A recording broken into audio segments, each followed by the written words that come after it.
Hello, Jai Hind, and good afternoon, everyone. I am Major Muhammad Ali Shah. I have the proud privilege and honor to be in conversation with a very, very illustrious general officer and a very, very fine human being. He has just written his book. In fact, A General's Odyssey, Giving Up is Not an Option. What a title! What an inspiring title, and what a book! Let me tell you, the general was very kind enough to send this book to me a couple of days before the book launch happened on 12th. And I read this book in one sitting. I was so glued to it. Middle of the night, I messaged the general. I said, "Sir, what a book! What a book! What anecdotes! He simplified his anecdotes in such a simple way. In fact, there was one particular incident which struck me. In fact, a lot of them it struck me. One was on page number 115, if I remember correctly. It was about your stint in the Armed Forces Tribunal when you were in tribunal, sir. But we'll come to that as well. I'll come to that. But the gentleman, the general officer was declared unfit at the Indian Military Academy medically because he had a very severe knee injury on a 9 feet jump. And he was not to get commissioned as an officer. But look at the grit, the determination. He did get convinced. He did get commissioned. The doctor convinced his father. I would say his father convinced the doctor. His father was an optimist. He said, "No, we will do what you want. We will leave no stone unturned." And sir became an officer. He got commissioned. Upon commissioning, that's a different story, sir, about Bhagwant and all what they did with you. That's a different story. We will come to that as well. Yeah. But retiring as the second highest ranking officer of the Indian Army, that's a big achievement. Thereafter, the general officer went on. He went to the Armed Forces Tribunal in Rajasthan and Jaipur, Jodhpur bench. He was an independent director of a corporate company. He was Director General Clause. And what an illustrious career. If I don't want to say, I बहुत बोल दिया मैंने interview ये introduction में ही. I would like to come straight to General Alhuwalia. Of course, General Alhuwalia is a highly decorated general officer with decoration as PVSM, AVSM bar, YSM, VSM. Sir, first let's begin with what I mentioned, page number 115, jumping on further when you were at the Armed Forces Tribunal and a pioneer came to you. For he was in the Indo-China War, he was a battle casualty. You gave him justice. You yourself were a medical casualty, I would call it, sir, at the IMA. Yes, sir. And you were to be boarded out medically. So, while dealing with this case, did the strings of 1971 February, did that come to your mind somewhere? First of all, thank you, Ali, for getting me on your show. I want to compliment you and convey my appreciation to you. When you said that you have read the entire book, it actually really surprised me. Honestly, my salute to you that you read and you quoted so many things out of my book, including some of those very minute sentences. I was quite surprised. Thank you so very much. Thank you, Now, sir. you have already said a little bit about my very serious knee injury on an obstacle course, which I had done twice over most successfully. On that particular day in the Indian Military Academy on a winter morning in February 1971, my PT Ustad found that lot many people were backing out not to take the jump. He called out my name, asking, "GC Alhuwalia, aap shuru karo." I was quite light on my feet, physically fit from the NDA, doing extremely well, having passed out from the National Defence Academy among the top 5 for my course out of 242 cadets that passed out. I said, "Fine." I took a long run of 40 meters, gained speed, not knowing that a lot of dew had collected on the plank overnight. And it was the first period. I slipped so hard, severe injury, and continue to be evacuated to Command Hospital, Lucknow. The rest, of course, you already have made a mention. One thing that happened after the surgeon told my father that I would be, I may be unfit for the army, and that I may be medically boarded out. A week About 2, 3 weeks later, when my father came to the hospital again to visit me, based on the advice of the senior surgeon, he had brought an application form for me to fill to join a college because he realized that I actually may not now be in the army and that I must not lose an year.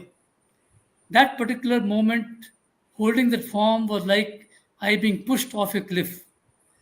But once my cast was opened, with a great amount of determination, grit, painstaking physiotherapy, my knee started bending, and the senior orthopedic advisor rightly said that he was so very happy and he wanted to give me a second chance that he sent me back to the IMA. Rest is all history that I finally passed out with my course. I was so very happy. Now, coming to the point that you raised, which happened much later in 2013 and 14, when I was the member of the Armed Forces Tribunal, we came across this case of this sepoy Karam Singh. I still remember his name very distinctly. Uh, he had he was in the 1962 war with China in Nuranang Jung sector. Again, I remember this because I served over there, and I could visualize the manner in which this boy must have really must have been part of the company when the Chinese attacked that company. Several of his colleagues were killed in action. He had sustained gunshot wound on his left arm and splinter injuries on his face, and he was taken as a prisoner of war by the Chinese. After some time, when he was brought back to India, he was treated in the base hospital Delhi Cant. And medical documents AFMS 15, as you are aware, clearly stated that he had got a gunshot wound on his arm, as also injuries on his face during the 1962 war. But after he was discharged, being a permanent low medical category in 1965, he was denied the basic disability pension. Now I'm talking about the year 2013-14. After a lot of persuasion, after a few years in 1994, that he was given a disability pension. Imagine, from 1965 to 1994. But truly speaking, having been part of the war, he deserved to get a war injury pension. He started fighting the case in 2004. And till the time he came to us in the Armed Forces Tribunal, we found that at some pretext or the other, his case was being turned down. I actually was reminded of my own injury that came to me in 1971, and you're right when you quoted this. And you'll be surprised. Why was he being denied a war injury pension? Because the sub-unit was overrun.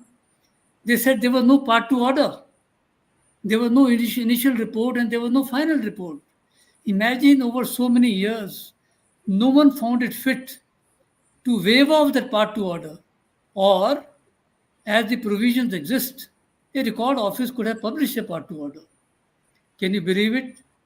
We finally gave him a great amount of compensation and gave him the war injury pension from 1965 when he was discharged from the army at a rate 12% interest. Normally, in the Armed Forces Tribunal, we normally used to give 7 or 8% interest. But we gave him 12% rate of interest. And this individual, because I also was very emotional that day, he cried in the court. He said, साहब, जो मेरे साथ हुआ, वो किसी भी army के जवान के साथ ना हो.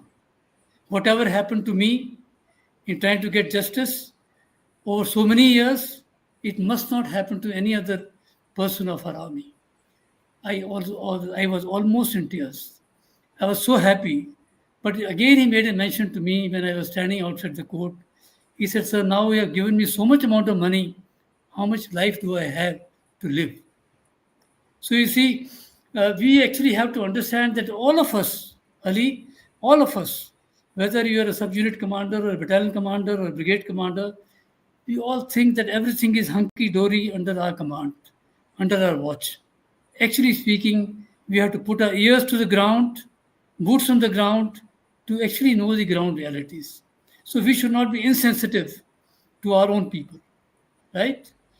And a great lesson to me, though late, but it was a great lesson. So you also mentioned in the book that you ultimately you also reprimanded the officers who were responsible for not getting him his due at that time. Yeah, you're right. We finally had to give a kind of a sensitive cautionary uh, reprimand to the people who were involved. But it was over a period of so many years, no person, specific person could be identified.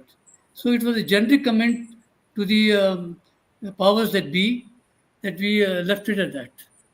Okay, so that's what I was very curious to know, because Yes, how one could have traced out those people then.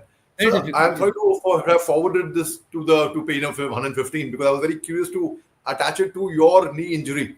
So Okay, right. upon your commissioning, when Yeah. you had come with your baggage and you had come and there was and Bhagwan was there to receive you and such things, and they were officers of your own regiment. They were two young captains. In fact, they had a dummy ambush on you, and when you were taken captive, it was a very very slight mischief which we all go through when upon commissioning. Yeah, yeah, Could you tell us yeah. about that? That's a very interesting anecdote, sir.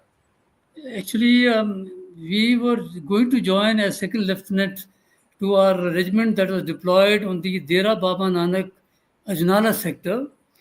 The regiment was deployed in the Ajnala sector, and two gentlemen came to receive me at the Amritsar railway station. They introduced themselves as Daryal Singh and Bhagwant Singh, but I was a little suspicious seeing their body language. And they asked me, Saab, apna luggage carry karo. I was quite surprised. I said, that is a kind of a thing which normally our Jawans never say to an officer. In any case, they took me straight from the railway station to the international border with Pakistan, what they called on the Ravi River, a Dusiband. They gave me a briefing about the situation that existed between India and Pakistan You and were the seated in a warlike one-ton. scenario. Pardon me? You were seated in a Nissan one-ton till some Yeah, I was extent, and sitting thereafter. in Nissan one ton, sitting behind, reaching the operational area, and being given a warlike scenario briefing. And I was told that at night I would be required to go and occupy a observation post across the Ravi River. And as the night fell, say around 11 o'clock at night, they said, I put on all my pittus, carried my weapon, and as we moved along after about a kilometer, there was a huge cry, Allahu Akbar, and an ambush. And the men came and held me, and they kept speaking in some Urdu, trying to convince me. And some of them, of course, they gave me their nudges and kicks in the bargain to tell me that I was a prisoner of war. But I would say that after some time, when I was taken away to a tubewell hut where they started interrogating me, one of the Jawans at about 1:30 at night whispered to me, "Saab fikr mat karo, hum sab Hindustani hain." You know. Then I realized that those two buddies who had come to the railway station, they actually were officers. One was Captain D.J. Ghoshal, and one was Captain J.S. Captain Oberoi. Oberoi. Captain Yeah, Oberoi, sir. yes, yes. He Sir. was Jaggi Oberoi, who later on became a brigadier. So did D.J. Ghoshal become a brigadier, and both of them actually later on became one of the finest friends that I had. Right, but the fact is, it was wonderful to be going through that. At that point of time, it certainly wasn't very good, but later on, as I recall, I really enjoyed all that happened. Yeah. Sir. So you had helped out a pioneer in 2013. The case came to you, and so you also are known as a pioneer of the Indian Bofors gun. You had gone to Sweden to train for it. It was mid 80s, in fact. Yeah. So tell us about your experience in Sweden, sir. How was it training on the Bofors gun? And it was a huge responsibility, learning from there and then coming back to India and dispensing that knowledge to our soldiers over here, sir. Yeah, 1986. Shall I say that 1986, uh, Bofo's gun system, as we all had read, and I was an instructor gunnery in School of Artillery, was the state of the art gun at that point of time. 155 millimeter caliber, 39 caliber length, and it could fire rapid rounds. It had a huge lethality and a great amount of range. So, to look at the gun at that point of time in 1986, we can't compare it today, but in 1986, it was a state of the art weapon system.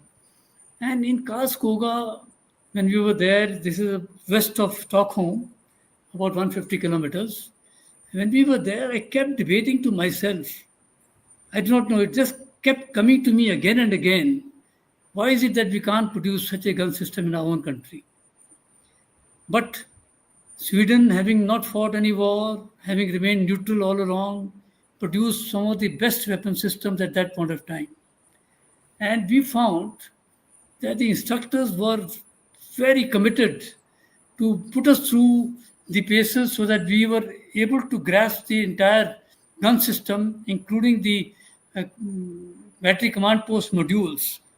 And so that when we come back to India, we are able to train the rest of the gunners. And as we came back to India, we Sorry, sir, found my that network. Sir, we were at that point of time. I was posted to Devlali. I think Shah, you have gone off the air. yes, sir, yes, sir. I'm so sorry. My camera gave some trouble. Yes, sir, sir. Please, sir. I can hear you, sir. Yeah. So I was saying, after coming back from Sweden, I was specifically given the task to raise the inaugural battery of the Bofors gun system in our country. It was a great honor, and we had South Indian boys from my regiment who were picked up to be the inaugural battery. Let me tell you, a great amount of credit to these boys.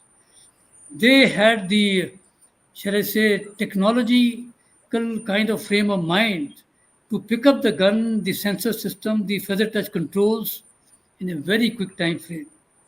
And just about when they were about to get some kind of shall I say, proficiency on the gun, we got information that uh, Chinese army, the PLA, has created the Sumdo Rangchu incident, also came to be known as the Wangdu incident.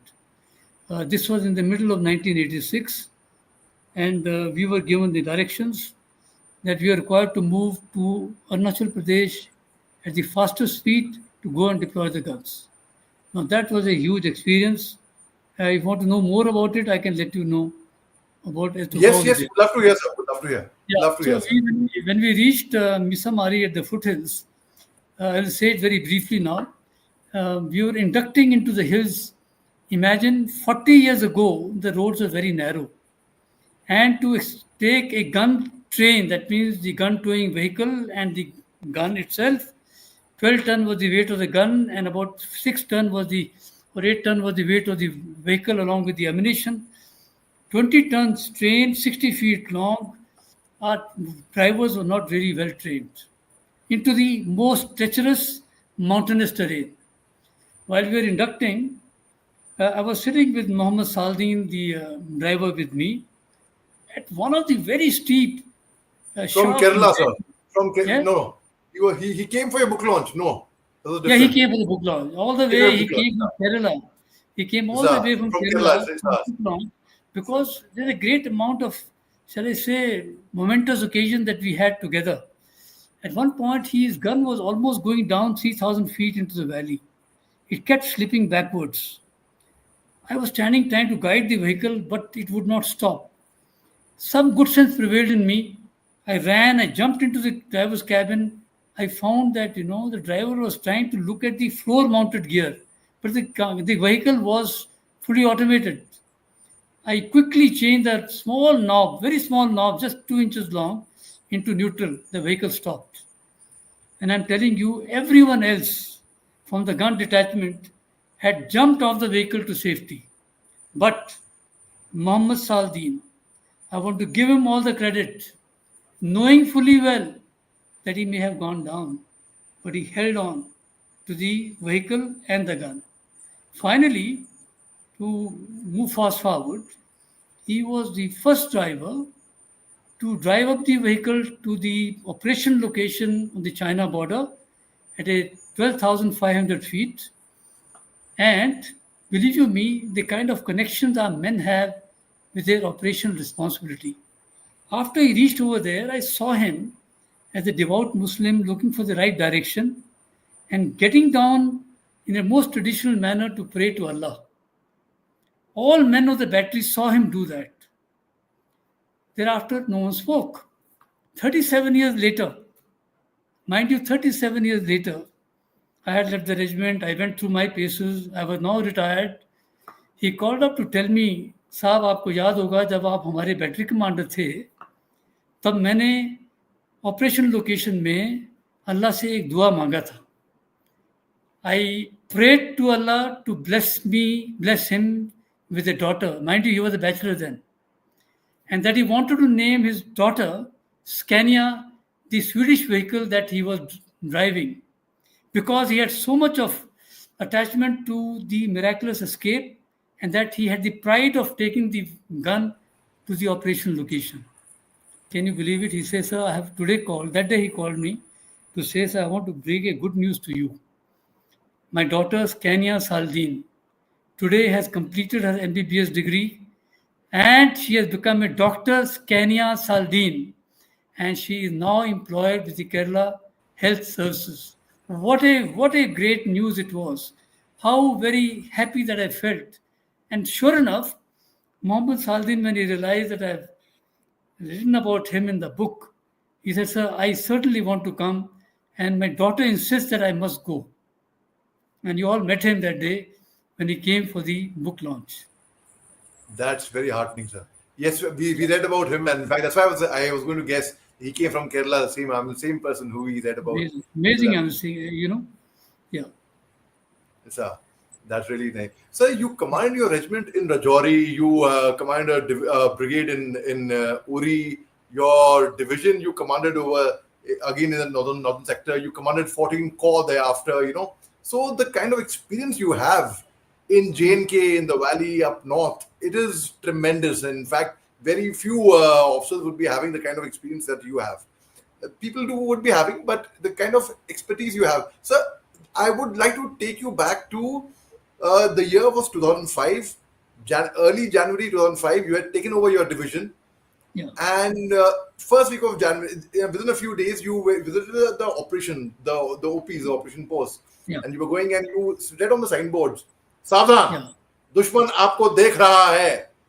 And Kargil had taken place, Kargil war had taken place about 6 years back. 6 years back. Yeah. Sir. Yeah. And so you thought something needs to be done about it. So you there was an operation Green Curtain, and for which I think it was 11th November, if I'm not mistaken, the same year, you got an award from the Prime Minister. And so could you tell us, our audience, about that particular operation? Because when I read that part, I could so relate to it that in the year 2003, when I was commissioned and I went straight to the OP, I read the same signboards in 2003. Savdhan, Dushman aapko dekh raha hai. Be alert, the enemy is watching you. That kind of stuff. So yes, could you tell us about the Operation Green Curtain, sir? Yes, I would say thank you. I think you read every line of this particular this book. I also have given a photograph of that particular caution that was board was there. You're right. I had the advantage and the privilege of commanding, to begin with, my regiment in Rajouri for some time, and commanding an infantry brigade in Uri Gulmarg sector and a mountain division in Kargil, and the Corps in Leh Ladakh. I think in this profile, I'm the only one, I think so, who has commanded in this profile. But you're right, I took over the command of the Kargil Mountain Division on the 1st of January 2005. It was absolutely whiteout conditions, as it is expected to be in Kargil. But I was most keen that I must go and pay respect and my homage to the fallen heroes of 99 conflict with Pakistan in Kargil. Go where? Go to Dras, where you have the household name of 99 conflict called Tiger Hill, Tolo Ling, .4875, Batra Top, and the kind. While I was driving, as you rightly mentioned, what you saw in 2003, I was quite intrigued and surprised to see these boards after every 7, 8, 10 kilometers. And I kept asking as to what have you done about this? And if we haven't done anything about it, इसके बाद में हम क्या कर सकते हैं? I wanted to hear them. They gave me some answers, but wasn't quite satisfied because those answers amounted to suggesting let status quo remain. Now, status quo is not the answer if you want to improve your operational effectiveness. I have quoted this in the book as well. I might as tell you this portion that I was acutely aware of what Charles Darwin said more than 2 centuries ago, that it is not the strongest of species that survive, nor the most intelligent ones. It is the ones who are most adaptable to change. Before you say it, the most adaptable ones, I know your mind. I knew what you Yeah. would be saying. The ones who would adapt. Yeah. Am I right, sir? Yes. There you are, sir. So one has to be adaptable to change. You also have seen this sign in 2003, but none of us had done very much about it, to tell you very frankly. And then I also realized, which I always like to now quote, because every military officer, even a corporate leader, must understand the psyche of every individual. In the case of Captain Littleheart, the British Army officer of World War I and II vintage, who said, and I quote, the only thing harder than getting a new idea into a military mind is to get the old one out, unquote. We actually Exactly. you can't get the old out. But after selling this particular idea in a conference to all my commanders and the commanding officers, I left them in the operation room and went out for a while. I entered from the rear door. I could hear a whispering campaign, whispers going around. The general is talking through his hat, right? Because there was a great amount of resistance to this proposal. And I then answered all their queries. They were right in saying that Kargil is a region which is a cold, arid desert. Nothing grows here. It'll be a waste of effort. And it is not our job. To that point, they were actually right. But can that be a reason for us not to improve our operational effectiveness? So after taking care of their concerns, I gave them 2 terms of reference. Number one, no army combatant will be employed to plant any trees. One. Only if there is a low medical category person who is not able to go to it to be deployed on a post on the top, he may only supervise. But we have adequate porter pony funds. Give employment to our own local population of Kargil. They will plant the trees, create tree guards, create water channels, and let it grow on the enemy. Let it be called the Operation Green Curtain, which will plant trees on the enemy side of the road to blind the enemy and to screen own activities. Finally, they agreed to this concept of Operation Green Curtain. Then I also allayed their fears that I'm not looking forward to 100% survival in any case. Even if you get 20% survival in the first year, that should suffice. Finally, I must tell you that I prevailed. I had the courage to say that we will do it. And in collaboration with the forest department, who provided all the saplings of willows, poplars, junipers, we planted these on very selective stretches, not the entire road. Only those stretches of road which were actually under direct observation of the enemy. And by end July, early August, we found the survival rate was 25% to 35%. And finally, to move fast forward, inspection was done by the right kind of teams which came from Mumbai. And 8 Mountain Dev, the Kargil division, was declared, given the National Green Governance Award for conservation of flora. The other 2 awards went to Tatas and Godrej, right? But we in the Indian Army got it for conservation of flora in the cold, arid desert. Now, I think I went to receive this award from the Honorable Prime Minister of India in Vigyan Bhavan, New Delhi, on 10th November 2005.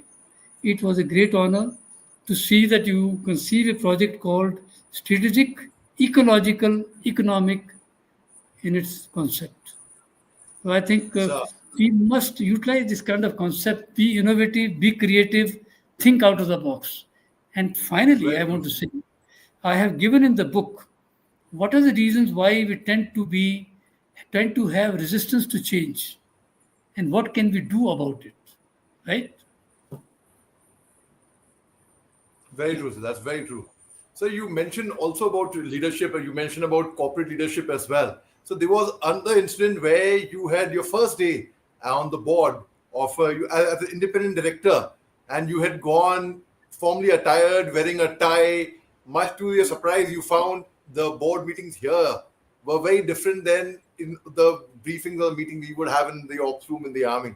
So, but you Yes. prefer to be overdressed than to be underdressed, and then they told you here we are professional, no doubt, but we believe in being relaxed. Could you tell us about that incident, sir? Because before the interview, I took out my artillery tie. I said I am speaking to a senior general officer from the regiment of artillery. I better take out my artillery tie, sir. Yeah. Thank you very much. You're right. I certainly was, I realized after I entered the corporate office, the hall, amongst all the other independent directors, I realized that I was the only one attired too formal in a with a jacket, with a tie. And finally, one of them, a good friend of mine, pulled me to a side and said, Vicky, if you don't mind, you can feel relaxed here and you may discard your tie if you want to. So I said, good enough. And thereafter, I realized that corporate people are as professional. They work with a great amount of seriousness to the agenda that they have set for a meeting. And I realized that me may be slightly more relaxed, but more formally attired. But there I found they may be slightly less formal in the attire, but the business is very, very formal and done with a great amount of seriousness. So even exposure to the corporate organization, although the objectives of the military and the corporates, they have objectives to achieve. We have certain type of objectives, they have certain type of objectives. But there are stark differences, I realized, in the organizational structure, on the leadership, on the decision making, on the human resource employment, also about the logistics, talking about the supply chain management. So there are much differences in both the organizations. But to assume that they are not serious will be a wrong assumption.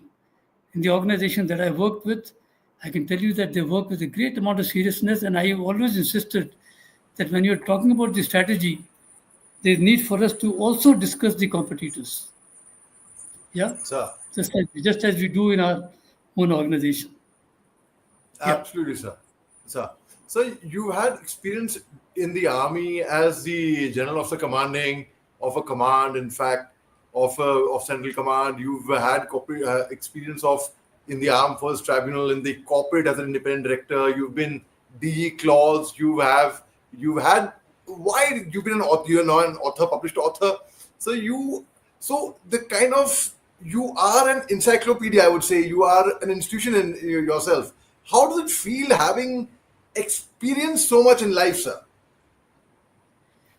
May I also add one more? After I retired, because national security has been a part of our life more than 4 decades in the army.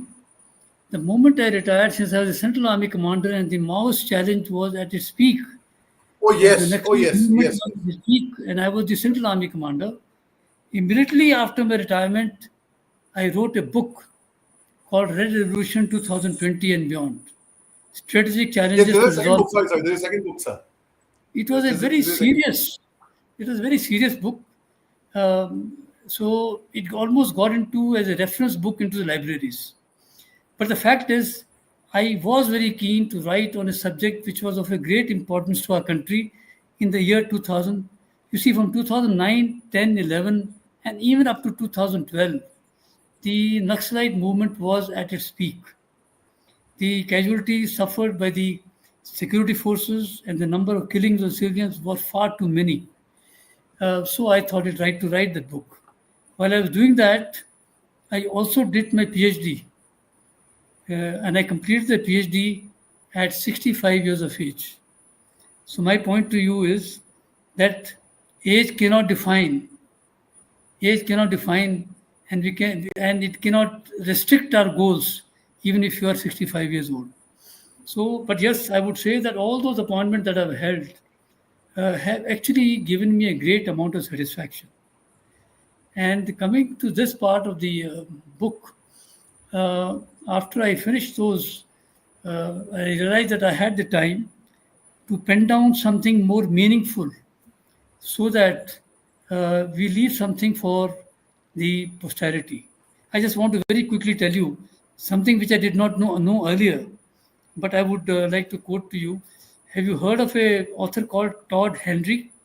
Of course, He sir. wrote Of course, very much. Sir, he's written a book called Die Empty. sir, I did sir, not know about this till very recently that I sir. read. In his first book, which he wrote, he writes a small anecdote. He says one of the friend asked, which part of land in the world is most precious, right? Not many people said the Manhattan, the oil fields in Middle East, the gold mines in Africa, the diamond mines somewhere else. And what he said, oh, you all are wrong. The most valuable piece of land is the graveyard. Why? All the ideas of people who could not implement them, they all lie buried over there. They all kept thinking they will do it tomorrow, but that tomorrow never came. So I would say that all those who have some ideas and they want to share, they must put it down and write. I did not know this till now. I just read this a few, shall I say, a few weeks ago. I thought I must share with you. Sir. Yeah. So you also mentioned, behind every adversary there is an hidden opportunity, and I love that subject. In fact, converting one's disadvantages into advantages, negative into positive, darkness into light, weakness into Yes. strengths. Could you throw some light upon that, Sam? That's something which really intrigued me a lot. For this is my personal view, which I learnt over the years. To say that I had this in my with me in the earlier years will be incorrect for me to say. But as I progressed and I read a fair amount, saw the operational situations in Uri, in the valley, in Kashmir, I realized that there is certainly a need to have higher tolerance for ambiguity and uncertainty. And in the book, as you have seen, I have actually put down a few of our military commanders in the military operations from 1947 onwards, who actually exhibited a great amount of tolerance to ambiguity and uncertainty. You can go back to 1947, Lieutenant Colonel Diwan Rai, Ranjit Rai, of the commanding officer of 1st Sikh in 47. I talked about Major Ranjit Singh Dayal, who later on got the MVC for capturing Haji Pir Pass with a handful of boys, right? And actually speaking, you'll find a quote in the book by Major R.S. Dayal, who says that leadership is all about taking risks. It is all about taking risks and making tough decisions, even when the outcome is likely to be uncertain. In fact, I have the quote. I have the book right here, and I have the quote in this. Yeah. Absolutely, I was just Yeah. going to complete the quote for you, sir. Yeah, Sir. so this is the quote I say. I was absolute since I commanded the infantry brigade in Uri, and he went from this brigade to capture Haji Pir Pass. I stood on those features to see how a handful of boys under a major went over SAR, sunk, and went on to capture Haji Pir Pass, a strategic pass. Hats off to him. He rightly deserved a Mahavir Chakra. So my point, I purposely have put down this particular into our book. Our military leaders at all levels need to read this because uh, all these leaders, if you have a look at them closely, they they said challenges are not obstacles. Challenges are stepping stones for higher echelons. Challenges are opportunities to succeed in the missions. So that kind of a thing, if you look at Major General Sagat Singh in the border skirmish with China in September 1967 in Sikkim, he did an amazing work. A defiant leader who saw an opportunity, did not fall back, and gave a bloody nose to the Chinese. So I think some of these must be known to our younger generation, right? So that's why I picked up those along with the Absolutely, sir. maps I have put on in the book. Yeah. Absolutely, sir. So there is so much in your book. I would just forward, if I have to cover every aspect. I mean, I know I reckon that you are Yeah. busy, and today as well, you had a very, very important meeting, in fact. So you came back from the meeting and you've been kind enough to give me time. So I would like to jump across the last chapter where you have covered, where you've spoken about Operation Sindoor and your views on that. So that is something which was it was a very, very interesting read, sir. Would you like to throw some light on that for our viewers, sir? Ali, it's a good question. I would say a lot actually has already been written by a large number of eminent authors. We all have been reading about it. Many TV channels have spoken about Operation Sindoor. But I would also give my perception very briefly. First of all, I want to give a lot of credit to our leadership at the national level because we at the strategic level had taken a decision to define the red lines, define the zero tolerance to terrorism. We said that we will go any length to cross any geographical boundaries or any depth for taking on any terror hubs or those who are acting against our country. So that's the defining the red lines, and zero tolerance for terrorism is something very, very good. Secondly, a decision at the national level to find that all our instruments of national power, be it political, diplomatic, economic, military, information, those dealing with the water bodies, hydro projects, and everyone else were all on the same page to teach Pakistan a lesson. Because what they did, the most horrendous attack in Pahalgam on 22nd April, is something absolutely beyond any imagination. And we rightly took the right steps. Third, I also want to give credit to our armed forces and the central armed police forces which are deployed on the borders. Army, Air Force, Navy, and these organizations all acted together to again give a befitting reply and a message to Pakistan. One more issue which I have said elsewhere also and in the book, I want to quote to you, give you two quotes. First, from our own epic called the Ramayana, and I quote: "Opportunity If and that was the timings, end, sir. If that was the yes, end, sir. yeah, opportunity and timings are the greatest weapons of a warrior. Do not miss either." Unquote. I also want to quote to you the Desert Fox, Field Marshal Rommel, in the North African campaign as he was known. Surprise, rather speed and maneuver. Speed means surprise, and maneuver. What the hallmarks of his victories. You go back to 12th and 13th century, have a look at Genghis Khan. Lightning speed and attack. Again, that means surprise and maneuver. So I would say that we also have to take this lesson, which I have given in the book you may have read, that we need to adopt a two-pronged strategy.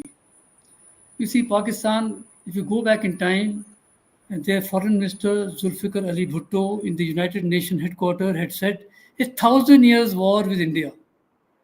In 1989, around that time, General Zia Haq was the um, chief of the army staff in Pakistan. He talked about bleeding India by 1,000 cuts. Now, if you have, and they are not going to change, it has continued to happen for the last 36 years. Therefore, we need to adopt a dual-pronged strategy. One, that we must have an immediate retaliation. Because, as a military man, I want to say, what is our aim? Our aim is to uh, give maximum damage with least amount of force and least amount of casualties or damage to our own side. So the aim is to get results out of proportion, right? With minimum force and minimum damage and casualties to our troops. So in that, if that is the aim, then we should endeavor to have immediate retaliation. I'm not going to define what should be immediate, but it can be very short. One. Second is have a long sustained campaign to defeat the designs of Pakistan, because he will continue, Pakistan will continue to have these kind of attacks on us maybe after some period. Therefore, we should be prepared and maintain both immediate retaliation as also a long sustained campaign to also defeat them in their designs. That's my view on the subject. You see, Absolutely, in sir. the case of Sindoor, we found that in the period 15 days gap that we had, China and Turkey provided a great amount of war waging material to Pakistan in that 15 days. In fact, I learned that Turkey even provided manpower trained to man the drones. They all went against us, right? Therefore, we have to take care of this particular nexus called China, Pakistan, Turkey. As also, what is emerging now is China, Pakistan, and Bangladesh in the east, right? Okay. Yes, sir. Sir. Yeah. Sir, I sincerely thank you for your time, sir. And before I let you go, any last message would you like to tell? And in fact, I would also want to, if you could tell our viewers, where can they get the book? General's Odyssey, Giving Up is Not an Option, one of the most inspirational books I've ever read. And let me tell you, ladies and gentlemen, I read this book in one sitting. I didn't take a I break believe to have tea. Because if I would go elsewhere, if I would get diverted, I didn't take phone calls. Then the whole rhythm gets broken. And it was so intriguing. I was gripped. I hooked on. I messaged the general officer middle of the night. Sir, what a book. What a book. I mean, it was very, very fascinating to learn, to hear about your anecdotes, and to learn from it, sir. It was really fascinating. Ali, And, sir, any last the message you'd like to give out to our viewers, sir? the background to this book actually is the Tiger Hill. I hope you know Oh, what is yes, shown yes, yes, behind. yes. It is the Tiger Hill because I commanded the mountain division in Kargil, and it is a household name. We have to understand that we have to remain vigilant. We have to remain vigilant to ensure that we do not allow such kind of thing to ever happen again. Right now, you ask me for Sir. my my view is that we must shed our traditional and conventional mindsets, be more adaptable to change, and adaptable to change not at a slow pace. It has to be adaptable to change at a very fast pace because the world today is changing at a very fast pace. Whether it is a geopolitical environment, landscape, or it is international relations, or the evolution in technology, or the disruptive technologies, they all are happening at a very fast pace. Therefore, let us shed our traditional and conventional mindsets and be adaptable to change at a fast pace. This is what I will leave with you. Absolutely, sir. Absolutely. And sir, Thank you. and lastly, I mean, before I let you go, in fact, there was, I wanted to ask you one more thing. And you almost missed being commissioned after I mean, in fact, when you had the knee injury. How was the feeling when your son got commissioned, sir, as an officer? See, at that point of time, I was then commanding the division in Kargil in middle of 2005. And to tell you very honestly, I felt me and my wife felt very proud that he is getting commissioned and is going to the legacy will continue. And I'm so happy that he is rightly suited for the armed forces, also, right? Being a Rimkolian to begin with, right? Thank you very much. So kind of you. Sir, thank you Ali, very it's a much, sir. wonderful being with you. And Jai Hind. Thank Thank you, you. sir. Thank you very much, Jan, sir. Wonderful, sir. I had a wonderful conversation with you, sir. There's lots to talk to you about, but I recall that you are busy. You after that time there, and sir, एक आखिरी चीज है. One last thing, sir. When I was reading this book, I was suggestion to make that also get it translated in Hindi. so that our men who do not understand English, even they can read and benefit from it, sir. I think your point is valid. I'll have a word with the publisher. It depends on how the book and he likes to do it or not. But I certainly, and of course, this book is available on the Amazon. It's available on Sir, Amazon. Okay. Am- Thank you. Amazon Thank and you, Ali. Flipkart as well, sir, if I'm not mistaken. Pardon me? Amazon and Flipkart, sir. Yeah, I think so. Yeah. Sir. Thank you. And of Bye-bye. course, the nearest bookstore. Ladies and gentlemen, so please go ahead and grab a copy of A General's Odyssey. Giving up is not an option, and you will thank me for this, for suggesting this book to you. Sir, thank you very much, sir. Jai Hind, sir. Thank you. Just going off air.